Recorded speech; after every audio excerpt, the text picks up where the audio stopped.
starting with mine. My name is Clive Hall from Rushlight Events. And I'll just be doing the I'll be the sort of sticking plaster between all the various bits and pieces. But the real people are here in this semicircle in front of you now. Now you've heard from Andy, and he's given a cracking summary of Internet of Things, and extremely entertaining, and you must be congratulated for making what can be quite a dry subject extremely entertaining. So thank you very much indeed for doing that. A tough act to follow.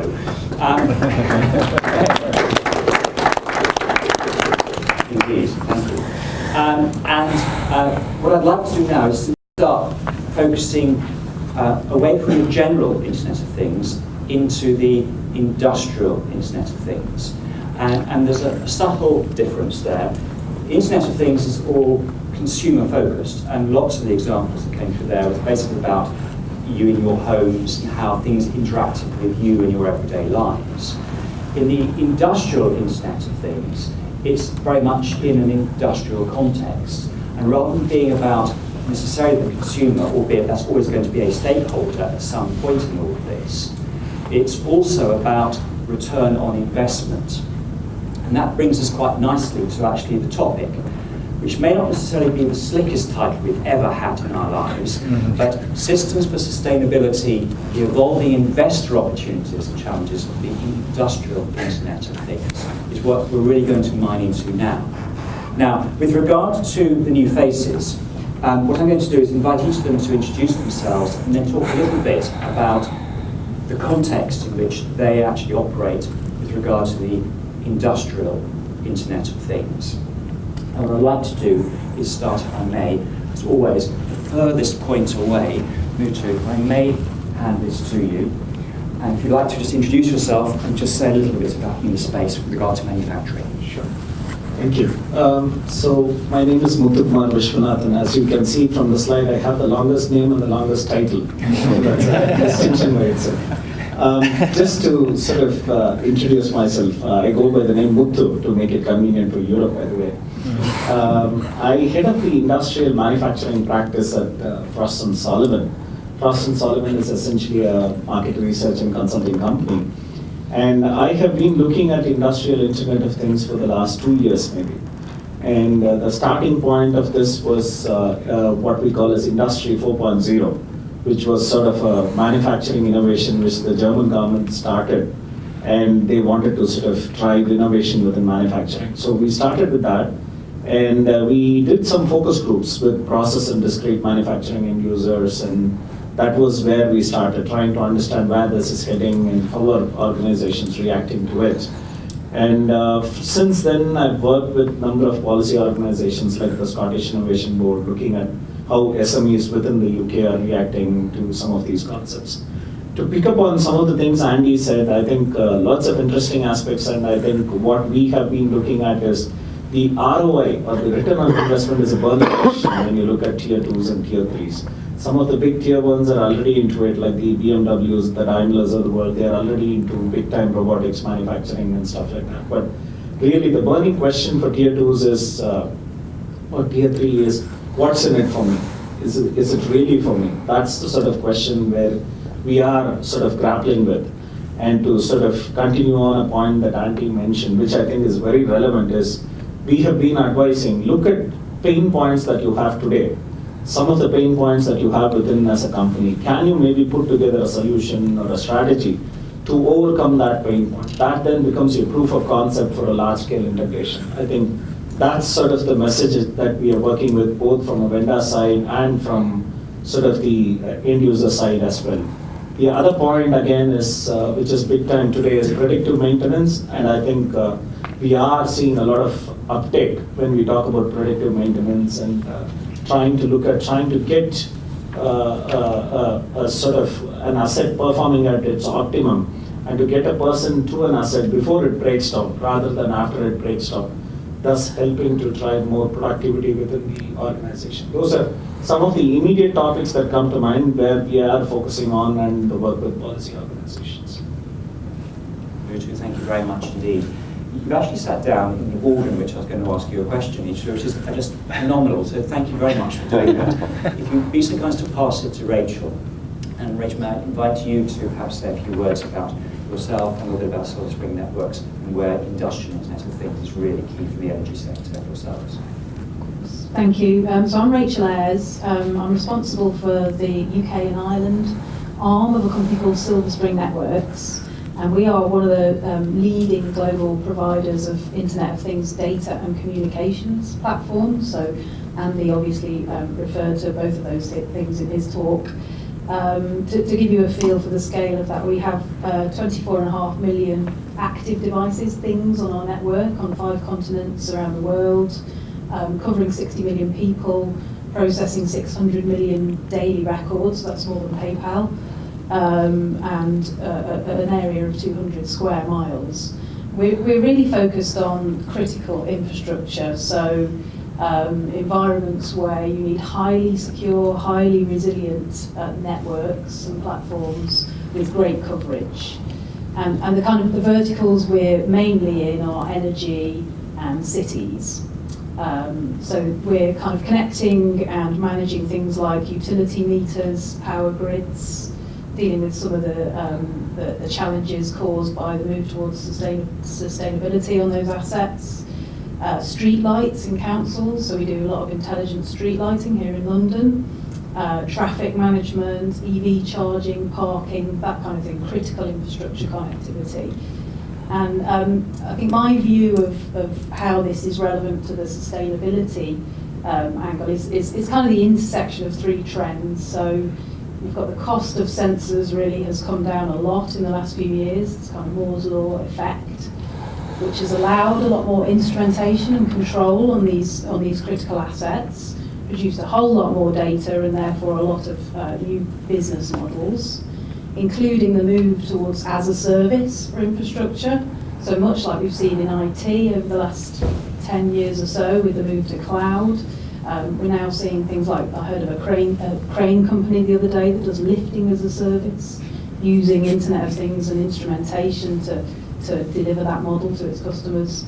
And then you've got the pressures that come with the move away from fossil fuels and towards sustainability. So coming back full circle to the power grids that we work with, they're having to invest in sensing technologies and communications and data platforms to deal with things like renewable generation, EV charging, and all of the other pressures that are making those grids no longer plug and play and leave.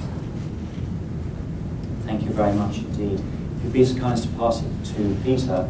I know that you've been looking at cities in the digital sense for a number of years now, and if somehow you can try and bring it all together for us with regard to built environment and transport.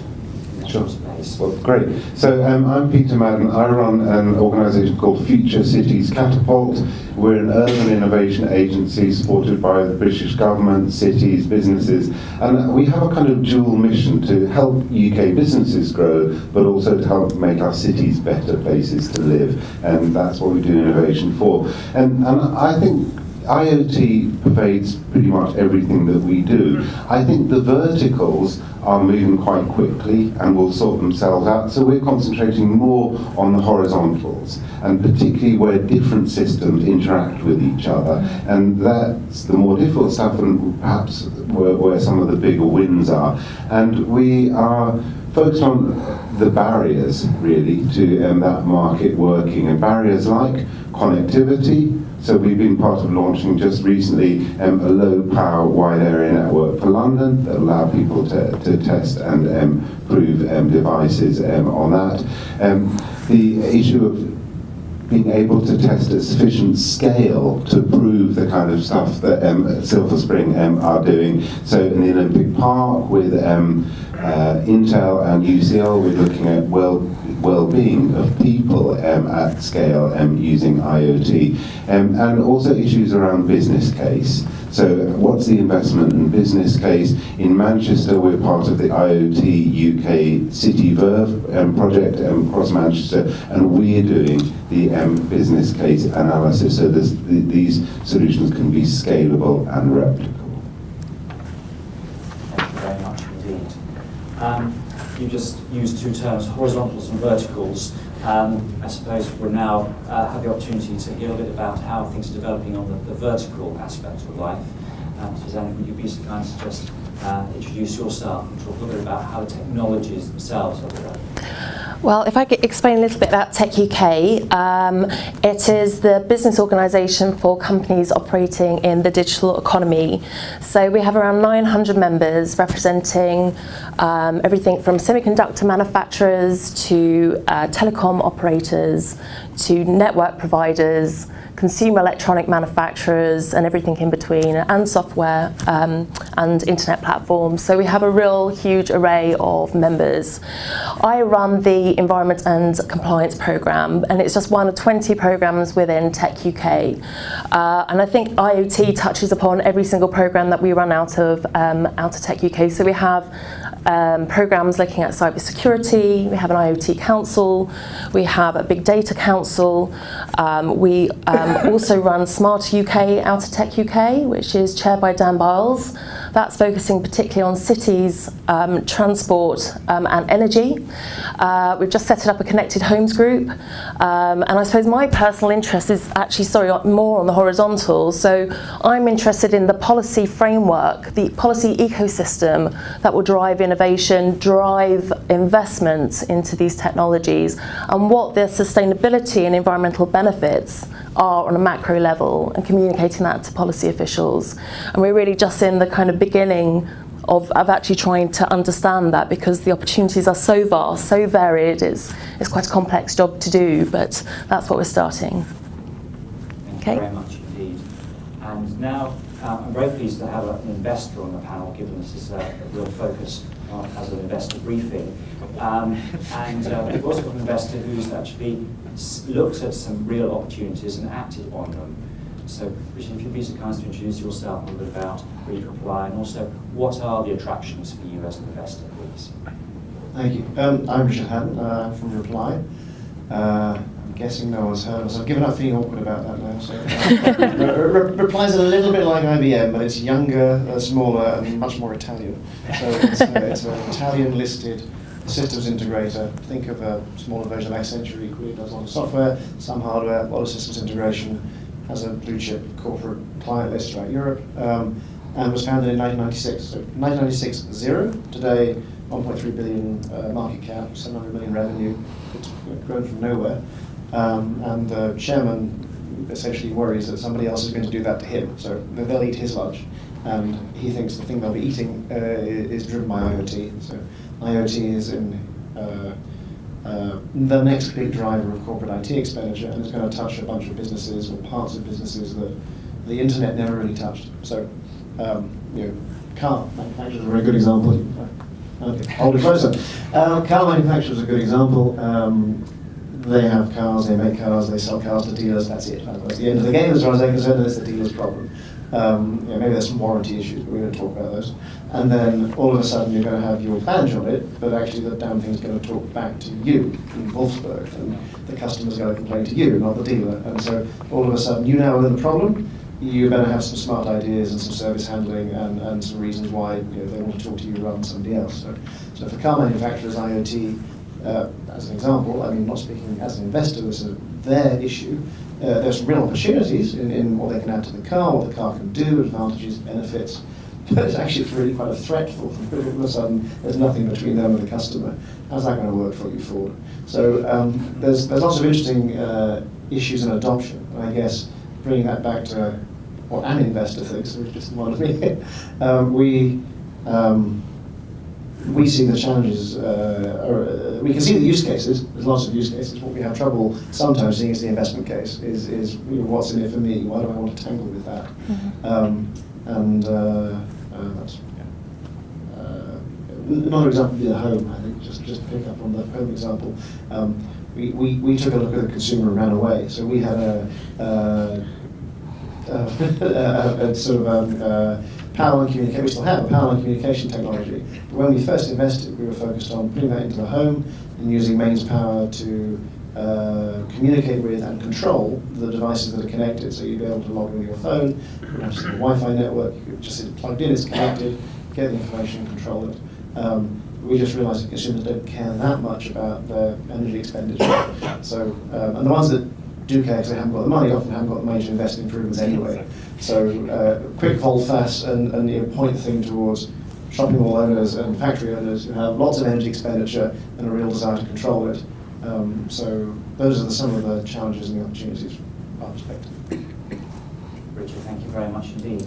Now, at this stage, we're going to carry on with a panel discussion throughout the next 15 minutes or so. The idea being then, by then, you'll all be well warmed up and ready for you to jump in with the questions that you've been burning to ask. Okay, so that's your 15-minute warning. Let me come back to the panel. Everyone's had a chance to speak now. So let me throw one or two questions at you as a panel as a whole. If you just remember to wait for the mic to come to you before you launch into your answer, that would be really helpful. So I think what would be very helpful to begin with is for you to identify in your particular areas particular examples perhaps, where do you feel investment is most needed or could have the biggest impact? You know, what's crying out for investment in your particular space? And either the investment isn't there or it is there and it's proved to be very enticing. So one of the things we're looking at the moment is looking into the discussions around the UK's industrial strategy and actually how tech can play into that. So if you look at manufacturing in particular, we know that there's productivity issues compared to competitors overseas. We know that 1 to 2 year payback period is probably still feasible even kind of post-Brexit, and that people are very focused on operational costs and differentiating themselves in the marketplace. So how on earth can we then start to identify really what are the bankable options within those particular manufacturing sectors?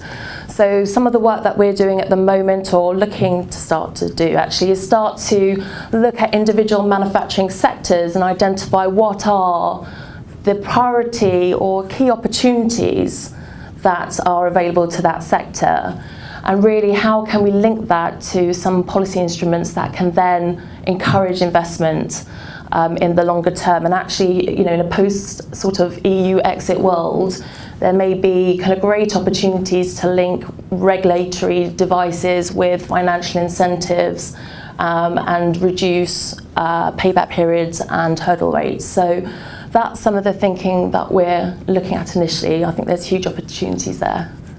Thank you. A couple of areas we're looking at that I think need investment and no sign of getting it in the near future.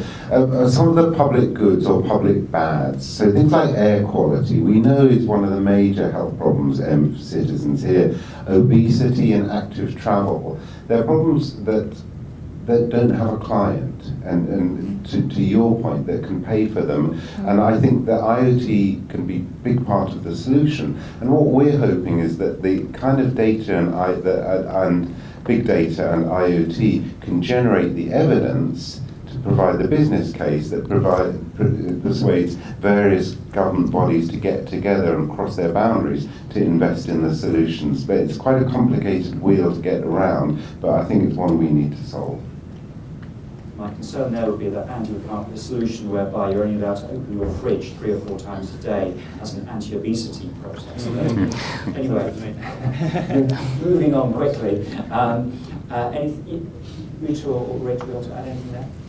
I guess in the industries we're working in, there are some things that all interrelate. So the power grids obviously need massive investment because of the changing nature of their use. Renewables have had great investment over the last few years, but that obviously could do with continuing if the sustainability agenda is to be furthered. And then I think one kind of really obvious area for investment is electric vehicles and the infrastructure to support that. Very good point. Thank you.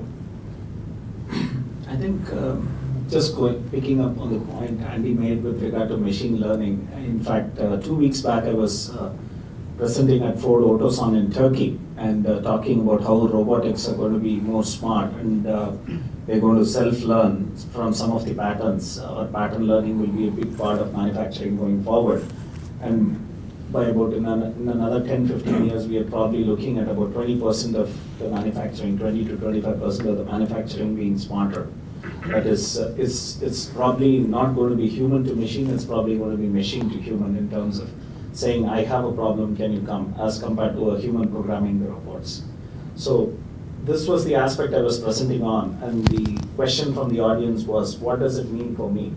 If I'm on the shop floor today, I'm part of the manufacturing process, how does it change my job? I think one of the angles where we speak a lot about technology, but I think one angle which is critical is the people angle. How is work going to change from manufacturing today? And I think that's an area that it's not touched upon as much because we focus more on technology.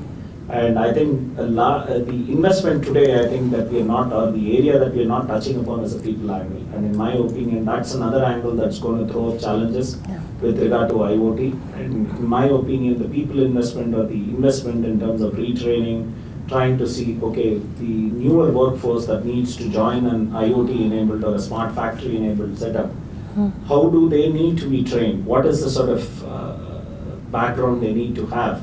These are the kind of angles, in my opinion, that is not being touched upon, which I think is an angle that needs to be looked at closely from an investment standpoint. If you could just keep the mic for a moment, so I'd like to follow up on that. Resource efficiency is an obvious driver in the manufacturing space. Are we seeing industrial Internet of Things as being a resource that in itself can be used to enhance resource efficiency in the manufacturing process? I think it is, but I think the perception still today is we are not able to make that connection.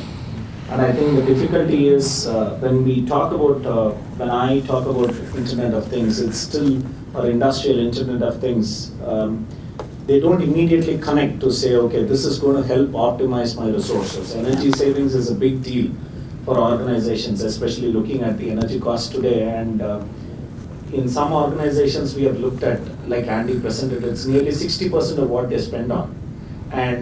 But they're not able to connect that.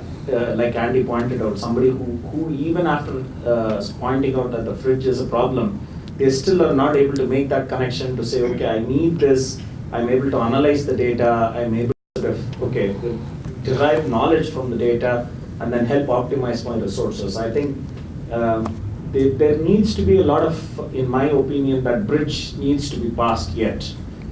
It's not being looked at as a resource optimizer, it's still being looked at something that is out there, long term, there's nothing in it for me today, let's continue with my day-to-day operations, even though it can go a long way. So yes, it can be, but I don't think there is that kind of drive to look at it in that particular fashion. So we've got a way to go, really, before we really have that integrated. Yes. Yes. Thank you, Robert. Thanks.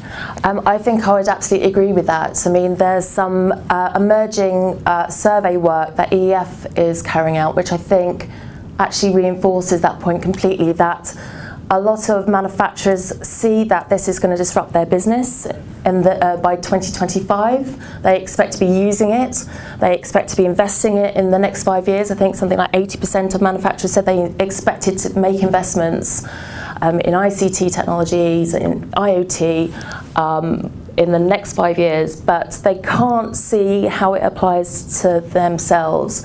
So one of the things I think we're going to be looking to call for in the autumn statement is some practical demonstrations of some lines that manufacturers can actually see how it can work in practice, and just demonstrate some of the opportunities that can be realised through IoT. I mean, I think in this area there's a call for perhaps a combination of some horizontal platforms and some policy.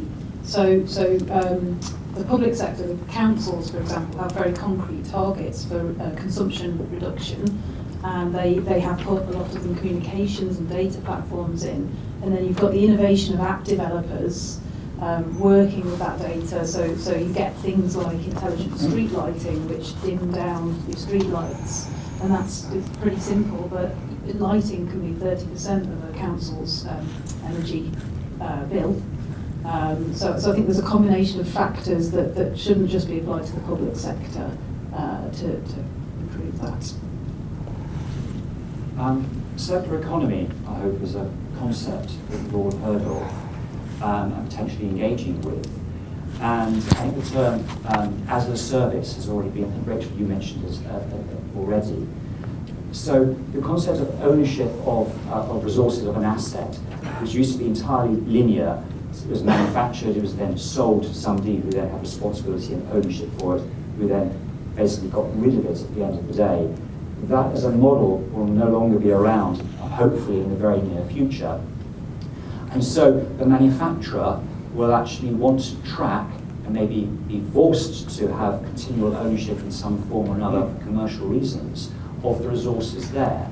Now here's a real opportunity for industrial Internet of Things, because for instance something like the very carpet we're underneath our feet, I don't know the business basis upon which you've got this carpet, but nevertheless there are business models out there whereby the Microsoft interface, rather than actually selling you this carpet, they will actually say, no, we're going to effectively charge you a monthly fee. We will provide you with carpeting, because we recognize that you get not a vast amount of enjoyment necessarily out of ownership of your carpet. You just want to have a carpet. What's more, you want to keep it maintained at a certain level.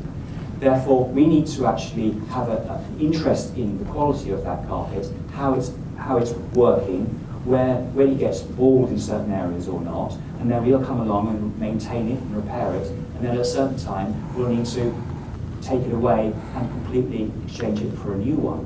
Now, that as an example, as simple as it is, can be put into a number of different contexts, including in manufacturing, in energy, in the built environment, etc. And perhaps if I could now throw out a question to all of you with regard to the circular economy, where do you feel in your particular areas the Internet of Things is starting to be seen, which will facilitate our move towards a circular economy, please?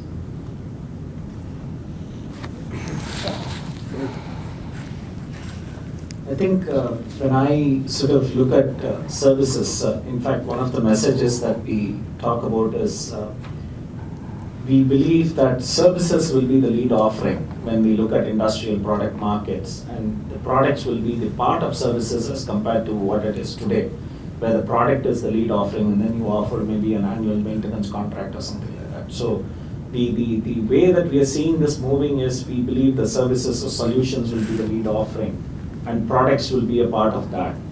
Now that being said, I think the difficulty today which we talk about is when I sort of look at maybe manufacturer A, for example, if I were to look at a Siemens or an ABB or a Rockwell or whatever it is, the technology that there is very little differentiation between the technology, as in they're not able to differentiate from a product standpoint, which means I think the differentiation tomorrow will be from a services standpoint. If that being said, the difficulty is maybe a Siemens or an ABB is able to differentiate quicker. But if you are a smaller company, what sort of services are you going to offer? At best, manufacturers today are able to think about services around their product. If I'm a pump manufacturer or a drive manufacturer or maybe a product manufacturer, I'm able to think about services that I can provide around the products. I understand it is important. I'm able to generate some service offerings around it because that is as much as I can think of. And I think there is an understanding today that services will be the lead offering, but I think the struggle is how to create value, and that value is today limited to being around the product. So what we are suggesting is maybe you need to be part of a larger ecosystem, and by that we mean tomorrow maybe a company A will not compete with a company B, but an ecosystem A will compete with an ecosystem B, similar to what we have today. In fact, 18 months back when I used to talk about this concept, I would say let's compare it with an Android ecosystem with an Apple iOS. Similarly, will it be a GE Predix related platform competing with an IBM Watson platform competing with a sort of Siemens MindSphere platform? Will that be the focus of tomorrow? Which means some of these companies need to fit in as part of the ecosystem. That is, you need to generate the value that you are doing around the product, but in the context of a larger ecosystem. So there's an understanding, but there is a struggle of how I can scale up into being part of that ecosystem. That's how I see the market. One area we're looking at is mobility as a service, because we're connected by our smartphones and most of our vehicle and transport options are increasingly connected. So that offers the opportunity for end-to-end seamless transport choices for us that are real-time enabled, and I think that there's huge potential gains in that. But to take kind of the iconic IoT enabled transport methodology is of autonomous vehicles coming through now, and I think the big question there is, will they be a service or will we own them? And I think a lot of the car manufacturers would like us to swap our existing vehicle for an autonomous vehicle and have it sit on the curb, but there's a big chance that, you know, Singapore, I think MIT did a study for Singapore that would need 1/10 of the cars in that city if it was on-demand autonomous vehicle seamlessly hailed. So you can see different people are going to make different amounts of money from a very disrupted system there.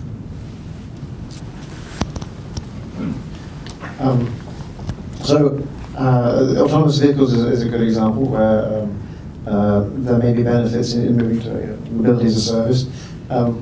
There are issues though. So if you're a car manufacturer in a lovely autonomous world, and you own the car or something owns the car, well, what happens to various things? What happens to, say, autonomy first of all? What happens to driver-based insurance? Well, it goes out the window. Then faults and crashes become your problem, so actually there's a big product liability issue. And of course you own all the warranty things on your balance sheet and repair and so on. So trying to map a brave new world of how it might be better for people onto what the accountants then think of it is often where it falls apart, or at least where you see the challenges in terms of the big companies saying, well, okay, I adopt this model, then what does my balance sheet look like? Then what does my P&L look like? Then where are my liabilities? Who's going to pick up the tab on this? At the moment they sell the car, we have it, it depreciates on our driveway. That's quite nice actually. Do they want it on their balance sheet? Who in Singapore, if there's a fleet the 10th the size, will own it? So these are some of the challenges from an investor point of view, I think, for doing these things. Not to be totally down about it.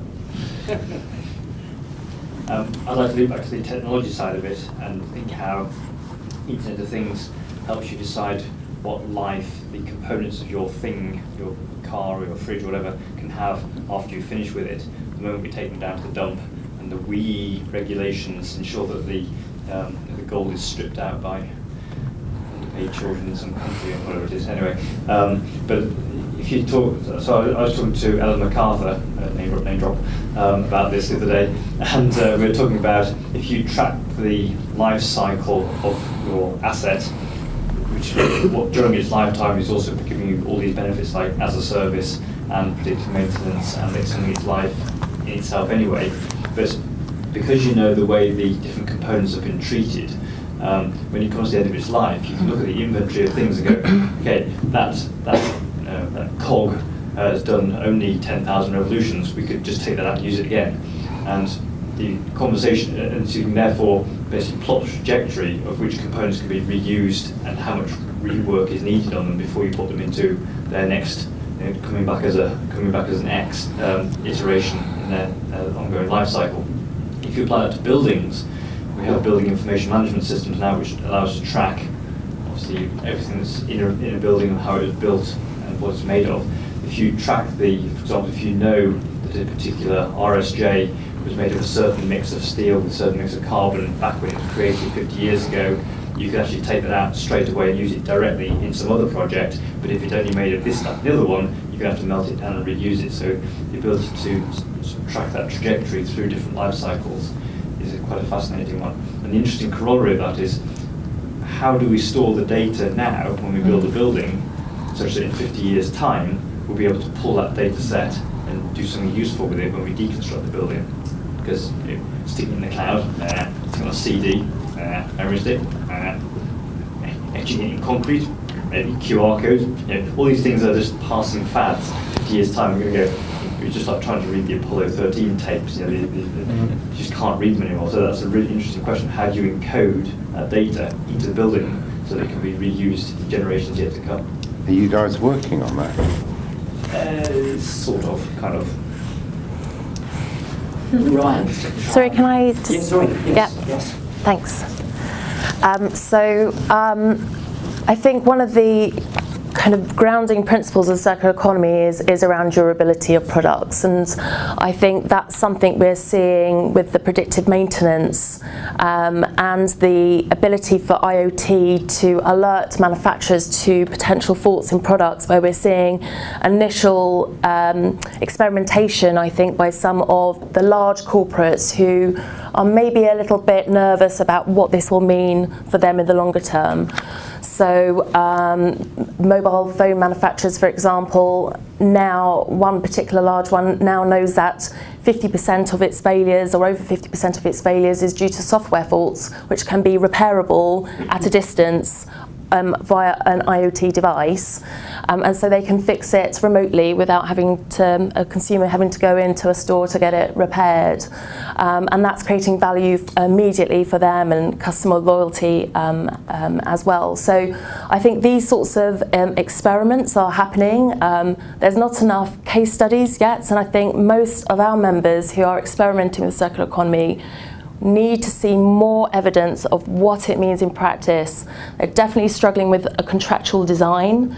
They're definitely struggled to factor in all the different elements that they might have to have liability for later on. And I think that's a real challenge for many. But where we see it really working is these small experiments, which then grow out into other parts of the business slowly. It's definitely more of an evolution than a revolution. What I'd like to do now is to turn to you for your questions. Now, we have a process here whereby we have Catherine, who can sprint faster than Usain Bolt, but will need to do so to collect the roving mic, which is currently at the front, to get to you to be able to ask the question. So, I'll put to you, just grab it from Suzanne for me. And the first hand went up near the back there, if you'd be so kind. If you just say who you are, where you're from, and if it's directed to anybody in particular. Thank you. Yes, thank you. Nick Hawkins. I'm a corporate barrister, but for the last 5 years I've been quite heavily involved in clean tech investment matters because I was asked to lead a spin-out from Bradford University and raise the investment for it in the city, and we succeeded in doing that. And now I've got several other projects, not dissimilar, some university spin-outs and some others. What Richard was saying about the real world as it's traditionally seen colliding with some of these brilliant ideas and causing second thoughts when the accountants inside companies get to look at the way in which the traditional models maybe don't work has a lot of resonance for me. Because some of the small startups that I'm working with mainly in Yorkshire and the north of England, they run into the problem that however brilliant their technology, those who might be investing in them, whether they're angel networks, high net worths, or investment management companies, are always looking for a very, very quick exit, 3 to 5 years, which I think we're all familiar with in this room. They want to see a very, very clear ROI. Whereas if you're looking at smaller German companies, for example, Danish or Swedish, they might be working on 20, 25-year timescales. So I wonder if any of the panel members, and perhaps particularly Richard and Rachel, might have some comments about that, about whether at the same time as progressing the Internet of Things, we also, all of us in this sector, need to be trying to change a bit of the investment climate when it comes to new technology.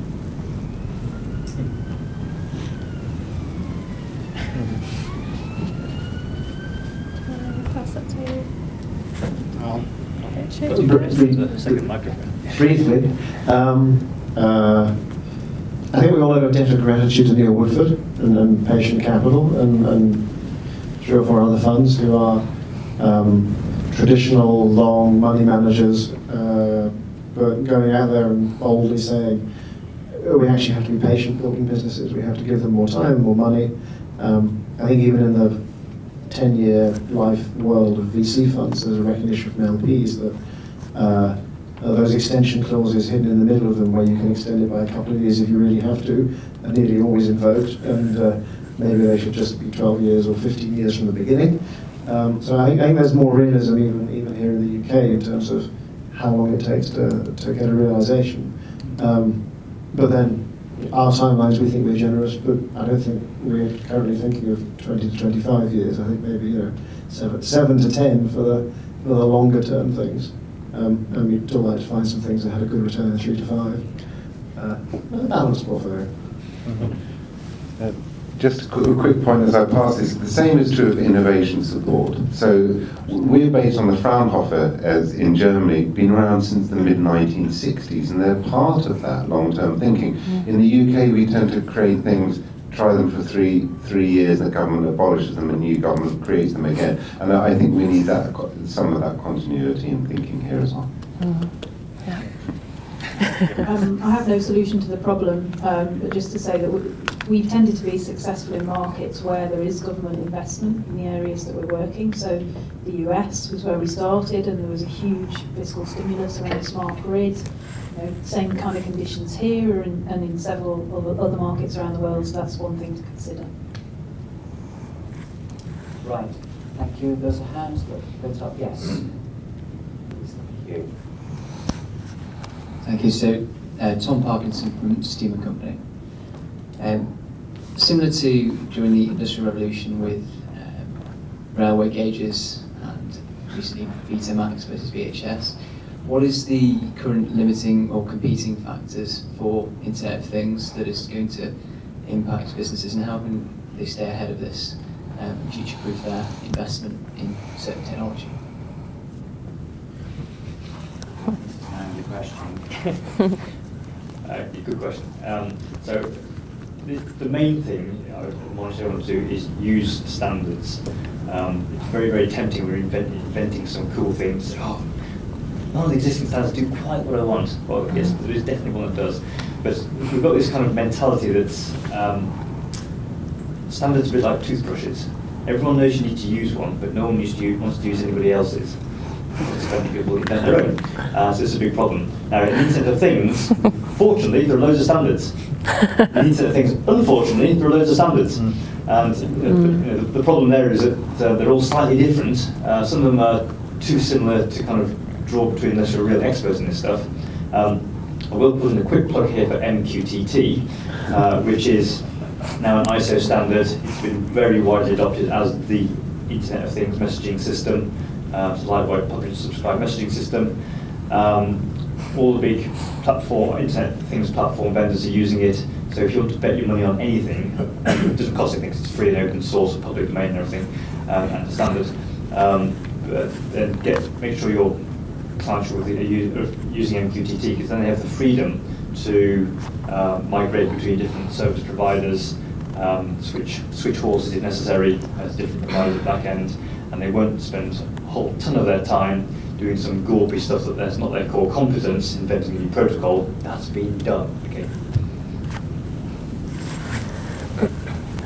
I think one really important factor that we think that maybe businesses aren't taking on board as much as they should is that when they're investing in these sorts of technological opportunities, that they also invest similarly in cybersecurity.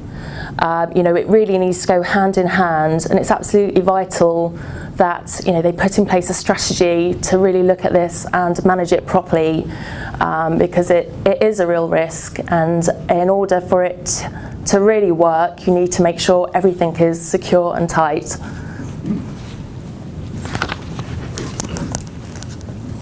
I think just to add to it, when we did the focus groups, one of the things that came up was nobody really understood what cybersecurity meant, and they didn't know where the liability was.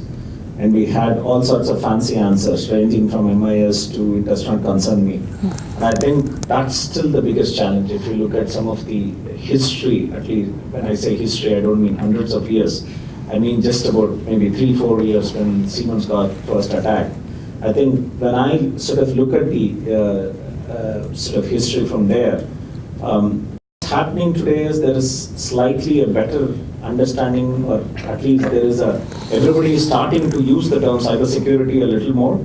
And what's happening is, I think, in fact, I used to say this, when I presented about pumps and compressors, I've never got called to any of the fancy presentations. But today, I do, when I talk about industrial IoT. Similarly, what's happening today is the manufacturing industry has been the last port of call of technology.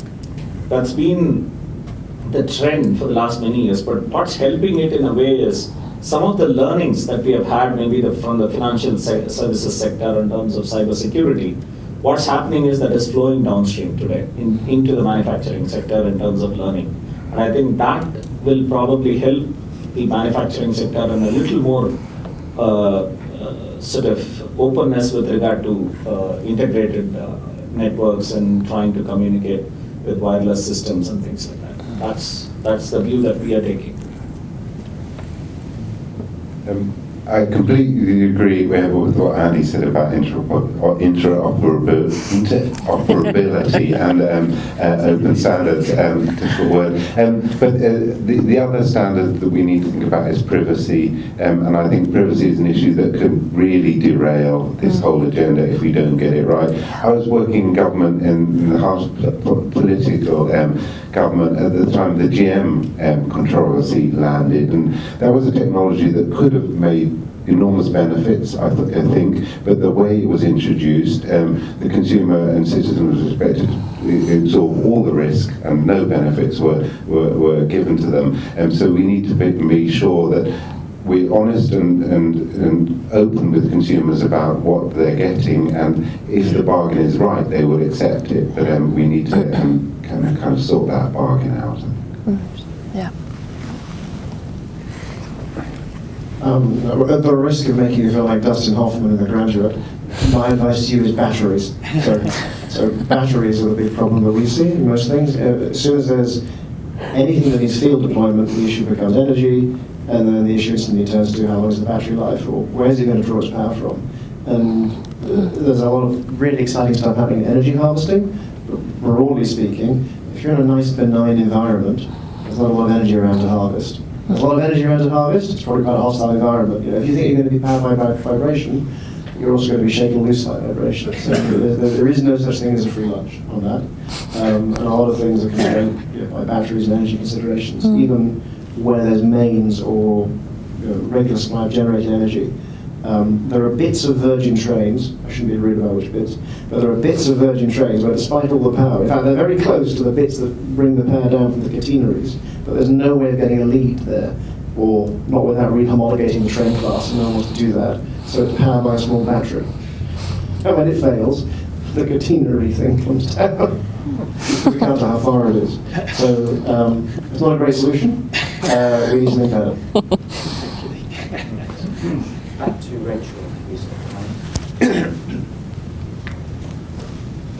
I totally agree with the standards comments, WISUN, for outdoor wireless networking. But the other thing I would say on this is take a good look at the front end of some of these applications. And if you look at successful technology disruptions up to now, the ones that have really known, the iPhone or Uber, the ones that have really known how to engage whoever's using them, and okay, they might not be consumers in this case, but they're still people, are the ones that seem to stick around. That's just my opinion. Thank you. Any other questions? Yes, there is. Gentleman, Mr. Kind.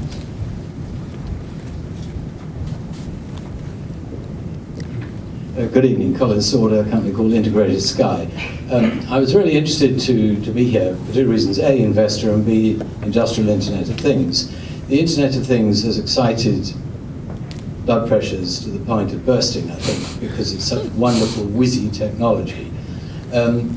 All of this is wonderful, and Richard, you just touched upon something which is very dear to our heart, because Integrated Sky specialises in providing electricity where it doesn't exist, it's unavailable, or it's too expensive to supply through conventional means.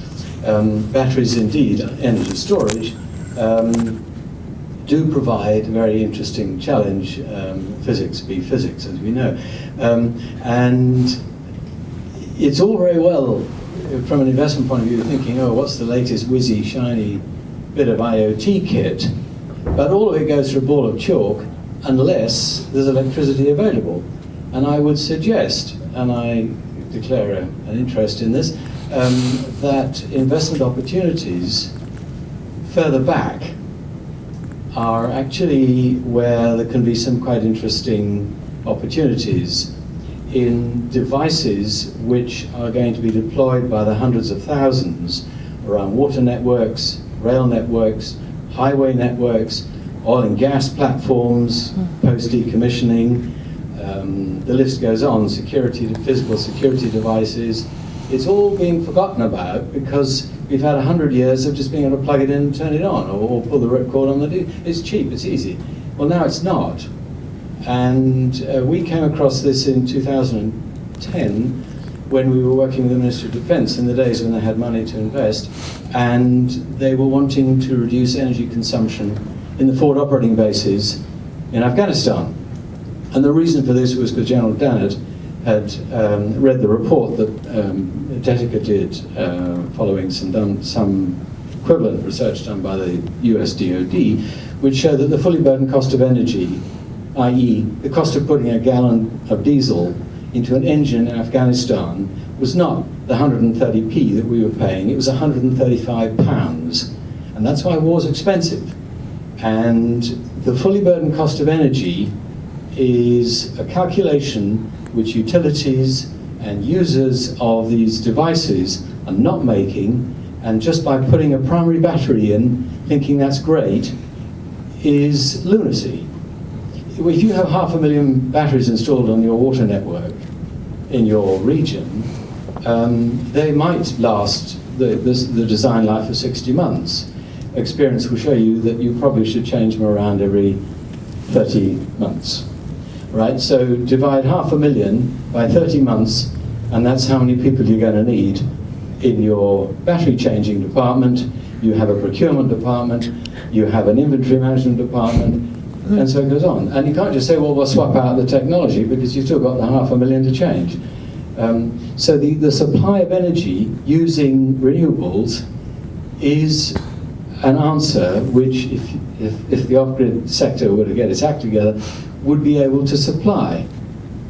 So I'm sorry, that's a bit of a rant, but energy just takes the last bite of the cherry. So I would just suggest, as an inventor as well, that you might like to look at devices, fellow investors here, you might like to look at the device business, because the numbers are absolutely gargantuan. And they're worldwide, because all infrastructure worldwide is in exactly the same state of various stages of decrepitude, needing investment. Thank you very much for listening.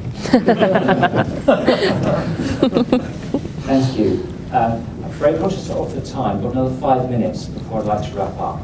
So what I'll do is, rather than go to the panel to follow on that, what I'll do is any more questions, and I'll wrap up any final questions, and then we'll just have one rush through the panel, bring it to a close. Thank you.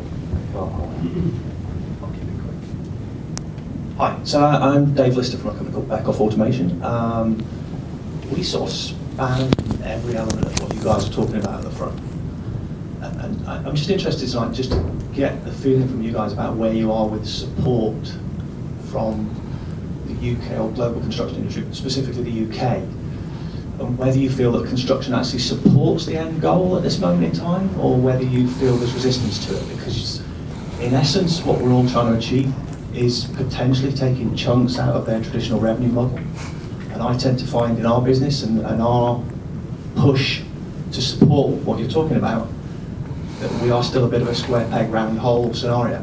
So I'm just interested to pick the thoughts out of you guys, see what you think it is. Right, thank you.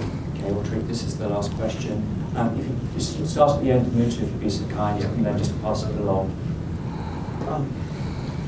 I think when I look at the UK PLC, I think we have gone around talking to a number of different policy organizations, trying to understand how they would like to influence some of the industrial IoT. And I think we have also worked with, for example, SMMT in terms of looking at how automotive manufacturing is going to change. And I think it sort of comes back to my earlier argument. I think the tier 2s and tier 3s are still not very open to the idea. And the gentleman in the sort of policy organization said, wherever IT has come in, it has disrupted that particular industry. So either you disrupt or be disrupted. I think that's the message, and that is still very hard to sort of accept today with the SMEs in UK, and there is still needs to go a long way before I think there is a perceptual change in terms of that. But the tier ones are already where they need to be in terms of some of the opportunities. In fact, we did some focus groups in the UK, and when we asked what Industry 4.0 or Industrial Internet of Things mean to you, there was an answer which amazed all of us, which said we automated our sales order system. That's Internet of Things for us. So that's how far it was at some point. Right, thank you. Where to go?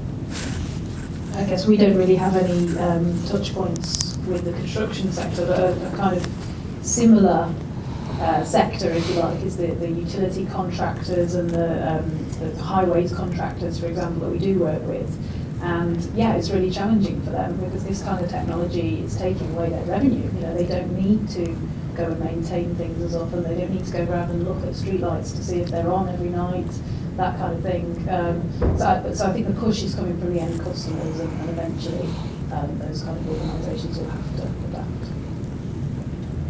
I want to respond to that point, if I may. So power we've had security, we've had privacy. Connectivity is the other one we need to solve, obviously. So we've looked at TV white space, redundant channels, used that in Milton Keynes, the wide area radio network in London. But I think the big one will be 5G type connectivity, which is coming, and we and various others experimenting on that. And when we have that at city scale, I think the internet of moving things and a whole lot of things we want to do and will start to become possible and will happen much more quickly. I'd also add skills is the other fifth element to crack to get this going. But going back to the point about that you made, I mean, we don't have any touch points either with the construction sector. But I would say that engaging with the new Department for Energy and Industrial Strategy, some of the noises coming from the Secretary of State, Greg Clark, seems to be very much interested in circular economy, very much interested in servitisation. He's trying, I think, to find a unique USP for British business, because we won't be able to compete on labour costs. So, there are some arguments that resource productivity and servitisation could be the way that we can provide that added value. And they've set up a disruptive business strategy team as well. So I think there's some interesting moves within the department which suggests that government are very interested.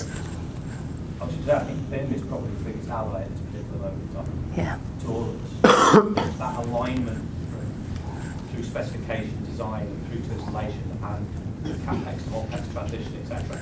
That alignment with BIM, in my world, will carry this technology quite neatly without a lot of argument. People will fall in line with BIM to drive big contracts. Yeah, but people aren't using BIM, so... Sorry, you've all gone quiet. You recorded. Sorry. Didn't hear anything said. So yeah, people aren't using BIM, so we're trying to kind of, we think that's a skills issue. Yeah. We need to get more and actually if you look at things like the apprenticeship levy, that's almost too late to start building in digital skills. We need to be integrating that sort of thinking much earlier on in the syllabus. Thank you. So I think the historical investor perspective on the construction industry, if you're a tech investor, is it's slightly better than trying to sell to the NHS, but not long. I mean, at one level, you've got an industry that's not a natural technology buyer; they're a bleeding edge technology buyer. I think we've been pleasantly surprised for Internet of Things opportunities that there are certainly within individual companies, and this is the larger companies, there are people out there who are very go ahead. I mean, we've a big construction firm who are engaging in a very conceptual level about a data broking, publish, subscribe, message platform, because they want to integrate things from, and this is the real example, how full the portaloos are on site, because when they fill, the men stop working, they have to take them away and bring new ones, because they've got down tools, to the weather data, the traffic data, how windy is it, can I get the crane up, what's the traffic like, can I get the goods in order to plan their schedules and to multi-site working. So I mean, that's like fantastically forward thinking. and the facilities management people are being very good about adopting things that will otherwise eat their lunch. The smarter ones, some of them are just kind of waiting, I think, to be eaten, but some of them are going, well, here we have to get ahead of this, get ahead of the mob and call it a parade. So they're looking at adopting some of these building energy management tools and so on. So I think the construction industry has surprised us so far that there's definite momentum to adopt things. Yeah, we find the best responses from the ones that happen to own their FM companies as well. That would apply to the example I'm thinking of too, so yes. Yeah, I think that's a really good point. I mean, a huge time of exciting change in the construction industry, as with many industries, of course. But at one end, you've got people who are being dragged along by governments and government regulation because they have to, through to people who are being really proactive in smart cities and using BIM technologies throughout the life cycle of their buildings. They're creating smart buildings which are offering the service of a living and working space as a service, and linking with facilities management, as the point you just made, where you've got things like smart lifts that anticipate where people are heading out to their offices towards the lifts and therefore pre-summon them as on the way up. The whole building maintenance thing, tracking occupancy, regulating the heating and cooling, the security side, all of that becomes part of the integrated life cycle of a building, from birth through construction, through fitting out, through its usage, to a number of cycles of usage. I think it's a hugely exciting time for construction companies. If they bite the bullet, and some companies are, it's there to be taken. I think that's probably a good place to bring this to a close. The construction industry has got a long way to go, given that up to 13% of skip waste from construction is virgin material, courtesy of either off-cuts or over-ordering is the norm, to make sure there's no downtime in the process. On that basis, if you think about resource efficiency, you recognise that actually there's a little way to go with the construction industry. So there's an opportunity and a challenge, which brings us nicely back to the title and what it's really been all about. Thank you very much indeed to Metro Bank for hosting this. Thank you very much indeed for your questions and your participation. It's been a very good interactive session. And mainly, can I also thank the 6 stars that are facing you at the front there, who have shared their insight with you this evening. Thank you very much indeed.